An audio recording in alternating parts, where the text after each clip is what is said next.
Yes, hello everyone. I welcome you all to this new daily news digest session. आज 16 दिसंबर है और आज ही के दिन को हम विजय दिवस के रूप में भी मनाते हैं. दिस विजय दिवस basically is a very important day. जब 1971 में we had basically defeated the armies of Pakistan and this eventually led to the liberation of Bangladesh. तो हमारी आर्मी की वेलर को, उनके जो सैक्रिफाइस हो, उसको याद करने के लिए आज के दिन को बनाया जाता है. With this, I would like to start today's discussion, and I have one article from the Indian Express which I would want to discuss. The article basically is dealing with why wheat and edible oil are the real inflation worries now. It's a very important article in the sense that we have been having questions on these topics very regularly. Inflation पे, commodities की prices पे, changes पे, इस पे काफी सारे questions हम देखने लगे हैं और important topic है जिसको हम थोड़ा डिटेल में देख सकते हैं. I'm starting with it. बात शुरू होती है रिटेल इन्फ्लेशन से कि it has eased somewhat to 9.04% year on year basis पे फ्रॉम द प्रीसीडिंग मंथ्स 10.87%. अब यहाँ पे हुआ ये है कि वेजिटेबल इन्फ्लेशन जो कि 42.23 it's very high and 29.33 in November is expected to soften on the back of improve winter season supplies. होता ये है कि विंटर के पहले vegetable and fruit prices they skyrocket and when the winter arrives these supplies soften और जो prices हैं वो कुछ हद तक कम हो जाती है. लेकिन दो कमोडिटीज ऐसी हैं जिनकी प्राइसेस अभी स्पाइरल आउट हो चुकी हैं. They are out of control. They are wheat and edible oil. अब देखिए यहाँ पे I do not want that the students basically keep a tab on monthly data कि हर महीने का इन्फ्लेशन का डेटा या कोई स्पेसिफिक कमोडिटी में इन्फ्लेशन का डेटा हम देखें, बट एक ब्रॉड अंडरस्टैंडिंग होनी चाहिए. You basically have to focus on the trends in this particular case. तो क्यों ऐसा हो रहा है कि इन दो कमोडिटीज के प्राइसेस काफी हाई हैं? What has been the reason that wheat and the domestic edible oil prices are quite high? तो इंडिया इसका रीजन बताया इन्होंने. व्हीट के केस में है कि India has had subpar wheat crop in the last 3 years. We have not had exceptionally high या bumper crops. The Indian farmers have sown more area under wheat this time, and this along with adequate soil moisture and the reservoir water levels from surplus monsoon rains is and also a likely La Nina is going to raise hope for a bumper crop because सारी situation जो है वो अनुकूल है wheat के लिए, एक बहुत high bumper crop के लिए. तो we can hope that this year the crops are going to be in a better state. फिर इसके अलावा क्या reasons हैं due to which wheat has not basically been selling well? उसमें कारण लिखे हुए हैं कि एक तो ओपन मार्केट इंटरवेंशन कम है व्हीट के लिए and the farmer has to sell at MSP and sometimes even at a lesser rate compared to MSP. Second is government ने प्रोक्योरमेंट कुछ हद तक कम किया है एंड ओपन मार्केट रेट्स काफी हाई हैं and farmers in Madhya Pradesh, Punjab, Haryana and Rajasthan में not want to sell to government agencies at the official MSP and that is the reason the procurement when it comes to wheat has reduced, कम हुआ है. Import का option जो है वो कुछ हद तक खुला है thankfully, though international wheat prices are ruling low making imports feasible. तो you can actually import a lot of wheat and stabilise the prices. Russian wheat, Russia में since they have had a conflict with Ukraine, Russia से बहुत सारे European देशों ने wheat खरीदने की जो सप्लाई है वो कम कर ली है and that is the reason Russian wheat is basically quoting a lower price and we can benefit from the same. और कहीं ना कहीं ये बहुत क्लोज है हमारे जो एमएसपी की प्राइस है उसी के आसपास है. Russia, Australia, these are other big producers of wheat in the country. But यहाँ पे एक कैच है and the catch is wheat imports attract 40% customs duty. तो 40% कस्टम्स ड्यूटी की वजह से व्हीट की प्राइसेस ऑटोमेटिकली बहुत बढ़ जाती हैं अगर हम उनको इंपोर्ट करते हैं. Import can happen only if we allow it at a zero duty, तभी वो feasible रहेगा import. Given no elections in major wheat producing states, that might be politically feasible as well, that we introduce the import of wheat at this stage, because this is not going to impact the electoral outcomes to say the least. फिर इसके अलावा जो edible oils की स्थिति है हम वो जान लेते हैं. This for some time has been in the news कि इंडोनेशिया में palm oil has become a major problem. We've had a very good relationship with Indonesia. Earlier, Malaysia used to supply a lot of palm oil, but now what Indonesia has done is it has started to use palm oil for domestic needs as well. So palm oil is nature's cheapest vegetable oil, and at 20 to 25 tons of fresh fruit bunches and 20% extraction rate, 4 to 5 tons of crude palm oil can be produced from every hectare. In contrast, soybean and rapeseed seldom exceed 3 to 3.5 tons. तो जो per hectare outcome है या output है palm oil की वो काफी ज्यादा है compare to let's say mustard और एनी अदर सनफ्लावर और एनी अदर ऑयल. तो this makes palm oil a very lucrative commodity. इसी वजह से palm oil is also the world's most produced vegetable oil at approximately 76.26 metric million tons, and this is ahead of soybean, rapeseed, that is mustard and sunflower. अब इसकी reel ज्यादा रहती है, इसलिए इस यूजुअली देखा जाता है कि पाम ऑयल इज अपने आप में a very lucrative commodity for countries, and India imports palm oil heavily. लेकिन रिसेंटली देखा गया है कि पाम ऑयल की prices have been on a rise, and the reason is Indonesia's decision to enhance the blending of palm oil in diesel from 35 to 40%. Indonesia is the biggest producer of palm oil, and it is using a lot of its own produced palm oil in blending in diesel. तो blending में अगर इनको ज्यादा उपयोग होने लगेगा तो obviously they are going to export less. India जो कि एक मेजर डिपेंडेंट है पाम ऑयल का, उसको बहुत सारा इंपोर्ट चाहिए रहता है, और अगर इंपोर्ट कम होगी तो obviously it is going to reduce increase the prices of this palm oil, and ultimately this is going causing a concern. India ने क्या किया है कि इंडिया ने अब अपना ऑयल जो कंजम्पशन है उसको डाइवर्सिफाई करने की कोशिश की है। तो पाम ऑयल की अवेलेबिलिटी कम होने से we have been importing other commodities like soybean and sunflower, and obviously we are trying to diversify our exports through this, but it still remains to be seen as to how much palm oil can be substituted. Why? Because it isn't a consumer facing oil like soyabean, sunflower और mustard. palm oil का इस्तेमाल सिर्फ cooking के लिए नहीं किया जाता, उसको रेस्टोरेंट्स में भी इस्तेमाल होता है, बेकरीज में भी होता है, इनफैक्ट बहुत सारे ब्यूटी प्रोडक्ट्स में भी उसका इस्तेमाल होता है। तो the application of palm oil is extremely high. That is why it hasn't been substituted by other oils, and this is the reason we have very high oil prices as of now, particularly the oil prices associated with domestic commodities. They are very much on a high, and this number is going to start falling when we have a very regular and good amount of supply of palm oil from other countries. तो इन दो कारणों की वजह से edible oil और wheat इनकी prices भी काफी हाई है, और ये ऐसी कमोडिटीज है जो अभी भी कंज्यूमर के पॉकेट में एक बड़ा पिंच कर रही है। तो with this I would now like to invite Kanhaiya sir to take this discussion forward. Thank you sir.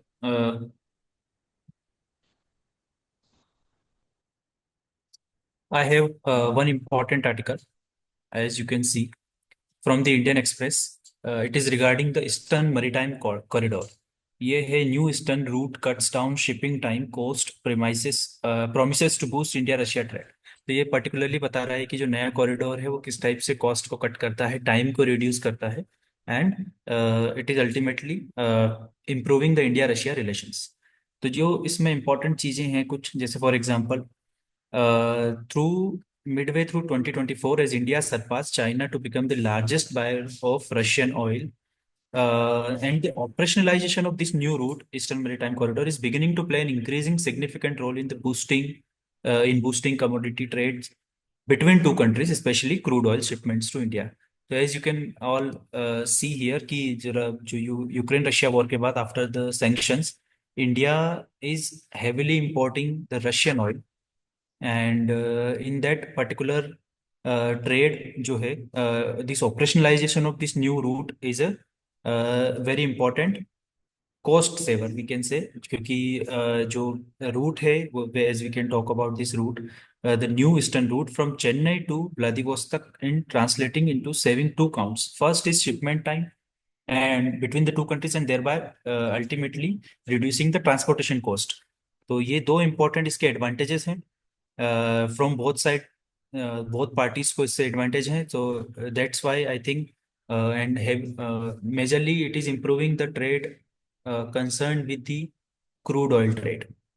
Next है जो कुछ इंफॉर्मेशन हमें याद रखनी है, for example distance of this route is 5600 nautical miles, and it is estimated to have reduced the time required to transport cargo between the countries by 16 days. तो पहले जो 40 days लगते थे by following the western routes, now the time taken will be 24 days, which is 16 days less.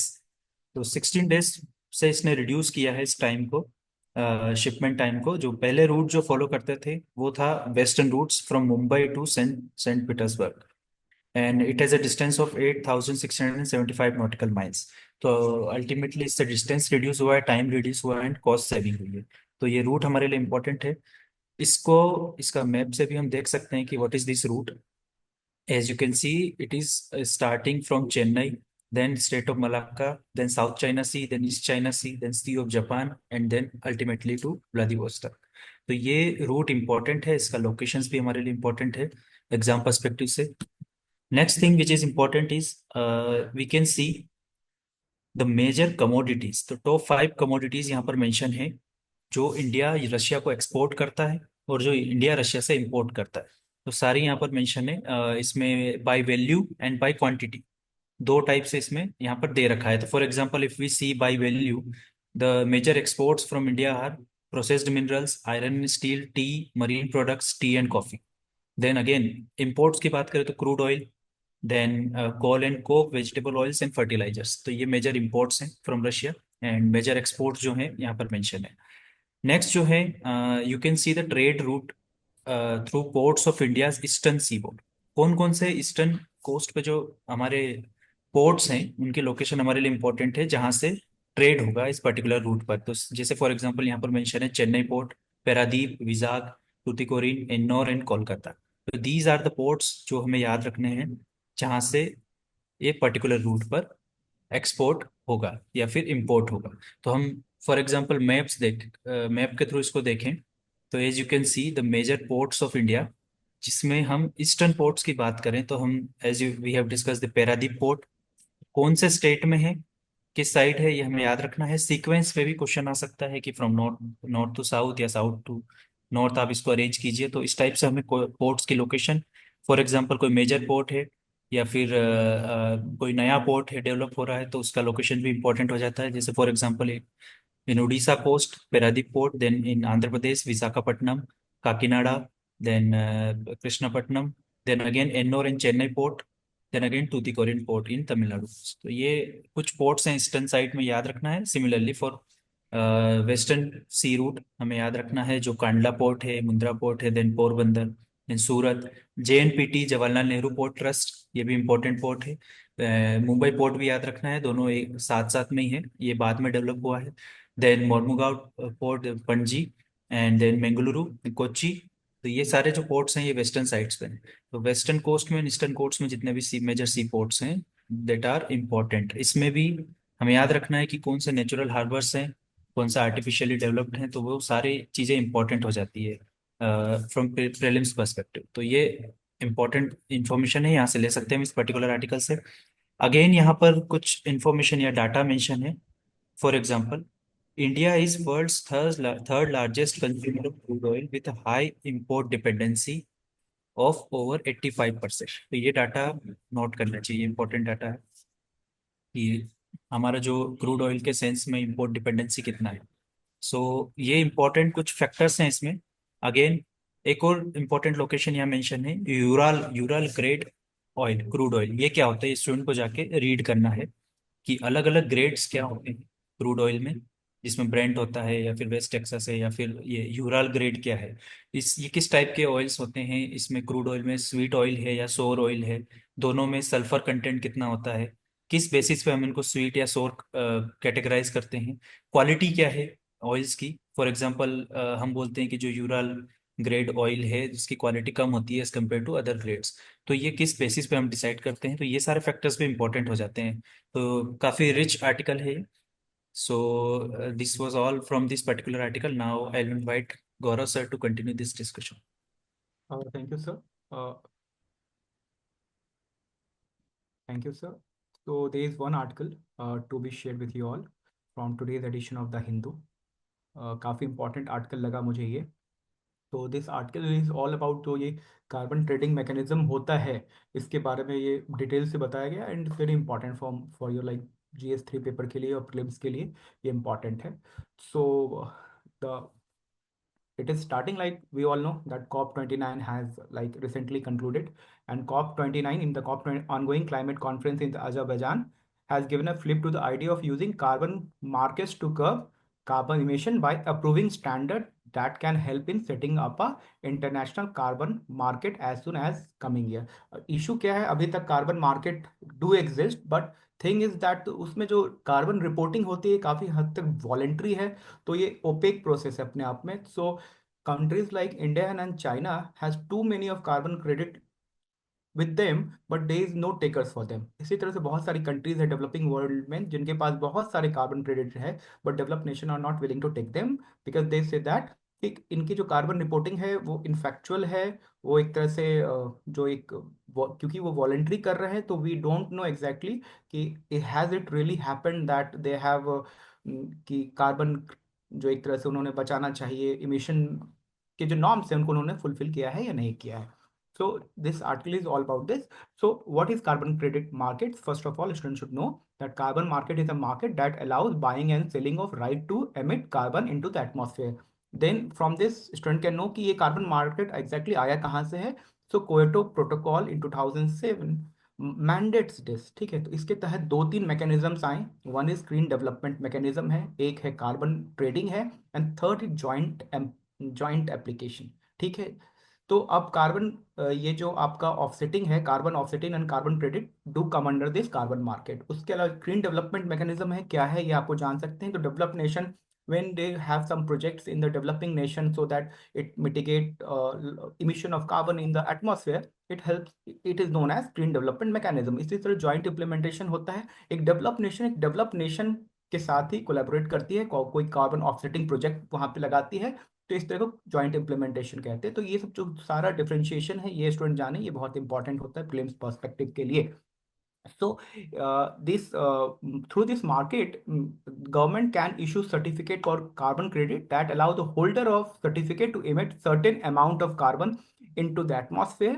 One carbon credit जो होता है वो 1000 kilogram of carbon dioxide होता है। ये अपने आप में इंपॉर्टेंट फैक्ट है, स्टूडेंट को याद रखना चाहिए। By limiting the number of carbon credit that are issued, government can control how much carbon is released into the environment। Just like government issues carbon sort of how much carbon can a industry can emit, the Kyoto Protocol also mandates like that type of how many tons of carbon a country can emit। So in the case a developed country exceeds its like what how much it has been given, it can borrow it from other country by paying them up। तो whole carbon एक जो market का है scenario यही है, एक जो base है यही है कि a person or a industry or a country which exceeds their mandated carbon emission norms can buy it from any other person so that एक न्यूट्रलिटी कार्बन न्यूट्रलिटी जो है वो मेंटेन रहे। It was first emerge in 1990 in USA, and then individuals and firms that hold carbon credit but do not actually need them for any reason can sell their credit to interested buyers। तो बात यही है, not only individuals, a country can also sell or buy it। The price at which these carbon credits are traded in determined by markets। जो markets है वो determine करती है, we all know जो डिमांड एंड सप्लाई का एक अपना principal है उसके बेसिस पे ये डिटरमाइंड होता है। A carbon market can also include trading of carbon offsets. Offset जैसे मैंने बताया आपको, आपने किसी एक कंट्री ने या एक कंपनी ने किसी दूसरी कंट्री में कुछ ऐसे प्रोजेक्ट्स लगाए, लेट्स से कि हमने एफॉरेस्ट्रेशन का हमने एक प्रोजेक्ट लगाया, and afforestation we all know is a sink of carbon. तो वी कैन से दैट इतना कुछ particular amount of carbon it will help in not emitting in the atmosphere, और इमिशन जो हो रहा है उसको एक तरह से सिक्वेस्टर करेंगे, तो इसको एक तरह से ऑफसेटिंग कहते हैं। तो ऑफसेटिंग भी आप ट्रेड कर सकते हैं और कार्बन जो कैप एंड ट्रेडिंग है वो भी कर सकते हैं आप, ठीक है।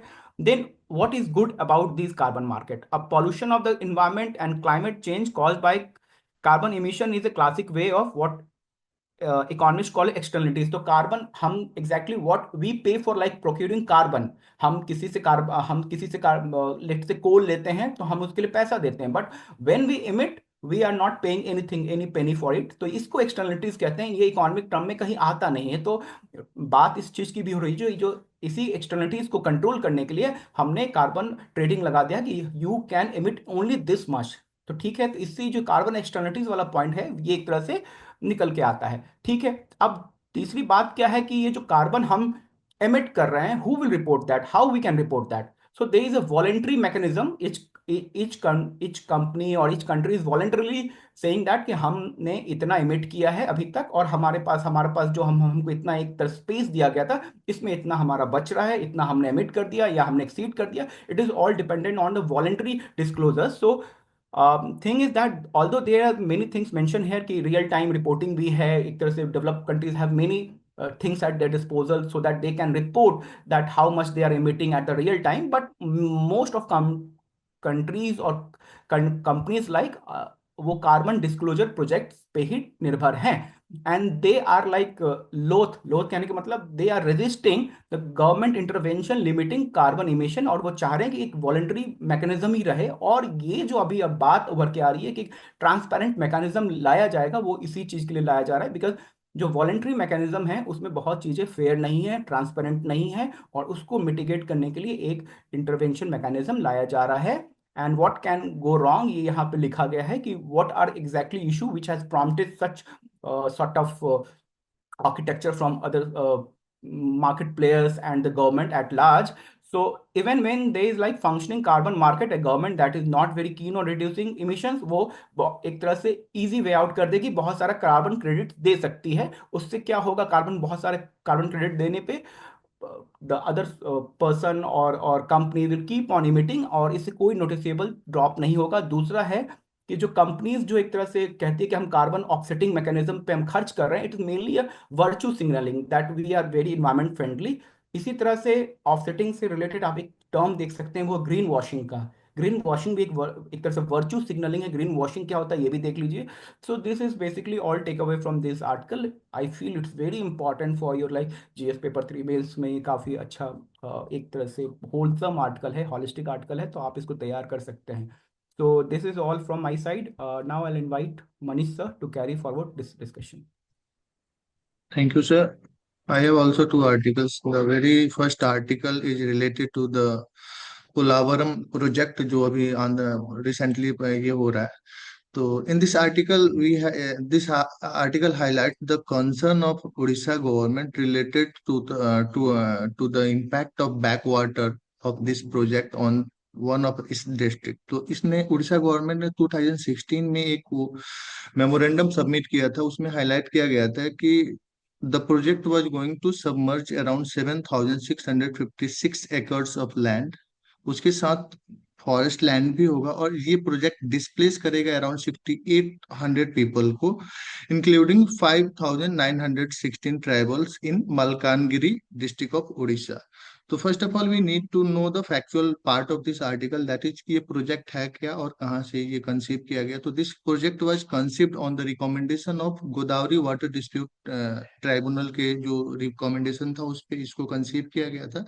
And now Andhra Pradesh government wants to complete this project on river Godavari by 2027। और इस साल का जो बजट आया था, in this budget union government has assured a sum of 15,000 crore to the to this project. तो ये basic factual चीजें हैं जो प्रीलिम्स के लिए इंपॉर्टेंट है। तो नाउ कम्स कि व्हाट आर द कंसर्न, जो कंसर्न है वो क्या है उड़ीसा गवर्नमेंट का। The very first concern is no comprehensive study has been carried out on regard to the likely submergence of Malkangiri district. तो इसमें जो बीजेडी गवर्नमेंट बीजेडी है पार्टी, उसने ये कहा कि CWC जो सेंट्रल वाटर कमीशन होती है has refuse to conduct a back water study for the revised design floor despite the recommendation of experts and Odisha government concerned regarding the safety of tribal population। तो ये concern है कि इसका back water का कोई comprehensive study नहीं किया गया है। और दूसरा कंसर्न ये है कि जो जल शक्ति मंत्रालय ने इसने एक सजेस्ट किया रिमेडियल मेजर्स की we will construct protective embankment and through that the impact will be reduced.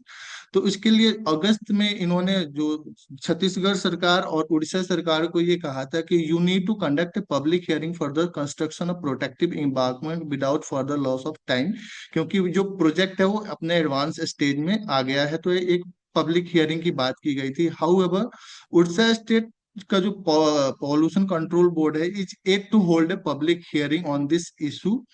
और उसके साथ उसके इन्होंने एक रीजन दिया है कि such protective embankment is not feasible because the construction of an embankment require the diversion of forest land and creates flooding in the Odisha territory. तो ये दो बेसिक कंसर्न है उड़ीसा गवर्नमेंट का, and this article is written on that. तो this is the basic take away of this article. I have another article and it is related to the role of Santa Ana winds climate change in driving the Malawi wild fire. तो अभी जो एक US की coastal city है वो Malibu है, यहाँ पे एक वाइल्ड फायर हुआ है जिसका नाम हम फ्रैंकलिन फायर के नाम से इसको जानते हैं। तो इसमें आर्टिकल में दिखाता है कि व्हाट आर द सांता आना विंड्स, ये क्या है। तो इन दिस इसमें क्या होता है कि व्हेन हाई प्रेशर बिल्ड होता है over the great basin area, ये जो ग्रेट बेसिन एरिया होता है ये between Rocky mountains and Syria Nawada जो माउंटेन्स है इसके बीच के रीजन को हम कहते हैं।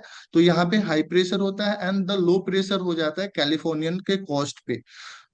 तो बिकॉज ऑफ दिस मोमेंट क्या होता है कि डिफरेंस ऑफ द प्रेशर ना, एक ट्रिगर मोमेंट इनिशिएट होता है, पावरफुल ट्रिगर मोमेंट्स और विंड्स का, और जो बहता है winds from basin inland desert से वो ईस्ट की तरफ जो कैलिफोर्निया स्टेट है उधर की तरफ ये बहता है। तो how it is creating the favourable condition for wild fire, तो ये इंपॉर्टेंट है यहाँ पे। तो ये एक ड्राई एयर होता है, तो वहां का जो वेजिटेशन है उसको ये ड्राई कर देता है। हाउ इट डज इट, तो इसमें क्या होता है, as the winds come down the mountain it compresses and heat up. Mountain से जब डिसेंड करता है तो कंप्रेस करता है और हीट अप करता है। अलोंग विद दैट ह्यूमिडिटी बहुत कम हो जाती है विंड की, और ये अप टू लेस देन 3% हो जाती है। बिकॉज ऑफ दिस क्या होता है कि जो मॉइस्चर बहुत कम हो जाता है, लो मॉइस्चर, और जो वेजिटेशन है वो ड्राई हो जाते हैं। तो एक फेवरेबल कंडीशन इनिशिएट करता है, एक फेवरेबल कंडीशन क्रिएट करता है वाइल्ड फायर के लिए। और ये जो विंड है ये जनरली अक्टूबर टू नवंबर के मंथ में देखा जाता है इस रीजन में। तो now in the second part it talks कि how climate change is impacting the formation of this in. तो इसमें क्या होगा कि जो because of climate change the wild life fire का जो सीजन है ना, ये सीजन हाइट का जो लेंथ है ना रिसेंट ईयर में बढ़ गया है। फॉर एग्जाम्पल इसमें एक डेटा दिया गया कि in the last 10 year 20 major wild fire took place, और जिसमें से जो 5 है ना विच अकर्ड इन द 2021 तो 2020 में ही 5 का 5 इसमें अभी हुआ है रिसेंट में। तो यहाँ पे फिर एक बात आती है कि राइज, ये टेम्परेचर राइज कैसे इम्पैक्ट कर रहा है हमें। तो राइज इन ग्लोबल टेम्परेचर क्या over the years has led to warmer spring summer and early snow melt जो होता है वो अर्ली हो जाता है। और all these such conditions accumulatively cause longer and more intense dry season, putting more moisture stress on the vegetation. As a result, forests have become more vulnerable to fire. Dry season long term पे चल रहा है, और dry vegetation के कारण ये एक favourable condition यहाँ पे बन रहा है। और इसके साथ लास्ट में इस आर्टिकल में ये पार्ट है कि the situation will only get worse as human continue to emit green house gases into the atmosphere. जो हम इमिशन की बात करें तो कहीं ना कहीं हम रेगुलरली इमिट कर रहे हैं, कट डाउन उसमें जिस लेवल पे चाहिए नहीं हो रहा है। फिर इसमें ये बोला है कि रिसेंट जो यूएन का रिपोर्ट है अकॉर्डिंग टू दैट अगर हम इसी लेवल पे अभी भी इमिट करते रहे तो we are going to increase the global temperature by 3 degree Celsius by the end of this century, और more than that twice in the degree threshold. जो थ्रेशोल्ड है कि हमें 1.5 पे और 2 के बीच में रखना है, इसको हम कहीं ना कहीं ब्रेक डाउन करेंगे। और ये जो केसेस है वाइल्ड लाइफ का, वाइल्ड फायर का, ये कहीं ना कहीं इंटेंसिफाई होगा in future also. As far as previous year की बात करें तो लोकल विंड्स से क्वेश्चंस आए हैं 24 में, 21 में, 2015 में एंड 2014 में। पहला जो आर्टिकल था उससे आया था एक क्वेश्चन 2013 में मेंस में, constitutional mechanism to resolve the interstate water dispute. यहाँ पे हम आर्टिकल 262 की बात करते हैं। तो जब ये आर्टिकल पढ़े तो हम आर्टिकल 262 क्या है, इसका क्या इम्पैक्ट, क्या रोल होता है, ये भी हम स्टूडेंट्स जान सकते हैं। तो this is the basic take away of this articles, and with this I would like to conclude today's session. Thank you all.